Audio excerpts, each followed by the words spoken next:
আমার বাবুন, আজকের দিনে তোমাকে আমরা আল্লাহর থেকে পেয়েছিলাম।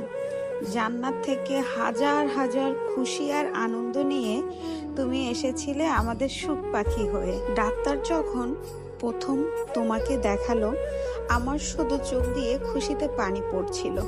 আমি ভাবছিলাম আল্লাহ আমাকে কত ভালোবাসেন যে তোমার মতো এত সুন্দর একটা পরী আমাকে দিয়েছেন।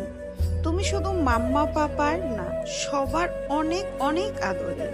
তুমি সবাইকে নতুন সম্পর্কের সাথে বেঁধেছিলে।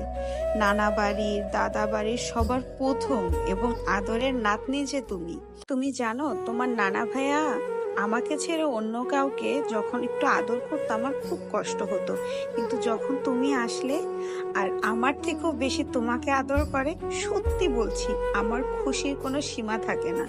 তোমার সাথে আমি আমার ছেলেবেলা আবার ফিরে পেয়েছি। তোমাকে যখন আমি বকা দেই আর তোমার নানা, দাদা, দিদান, পাপা, মাম্মাম, সেজুবুবু, সোনা দিদা, বাবাই, মামারা, মিমি, ভাইয়া, আপনি সবাই মিলে আমাকে যখন বকে, তখন আমার কি মনে হয় জানো, যে আমি ছাড়াও আমার বাবুন পাখিকে ভালোবাসার, আদর করার অনেক মানুষ আছে।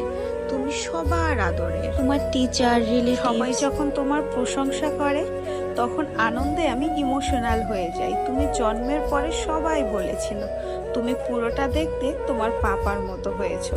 আমি শুনতাম আর মনে মনে হাসতাম আর বলতাম এটা তো আমার শরীরের অংশ। আমার সাথে তো তোমার নারীর টান, যা পৃথিবীর সব থেকে অমূল্য সম্পদ। দিনে দিনে তুমি আমার মেয়ে থেকে আমার মা হয়ে উঠেছো। তোমার আদর মাখা শাসন, জড়িয়ে ধরা, চুমু খাওয়া আমাকে অন্যরকম একটা আনন্দ দেয়। মাম্মা যে তোমাকে কতটা ভালোবাসি সেটা আমি নিজেও জানি না, তবে এটুকু জানি তোমার সকল চাওয়ায়, সকল পাওয়ায়, জীবনের প্রতিটা ক্ষেত্রে তুমি আমাকে তোমার ছায়ার মতো পাশে পাবে। আল্লাহ তাআলা তোমাকে নেক হায়াত দান করুক। অনেক বড় হও, মানুষের মতো মানুষ হও। শুভ জন্মদিন আমার বাবুন সোনা। ও আর একটা কথা, সব সময় মনে রাখবে তুমি আমাদের অহংকার, আমাদের গর্ব।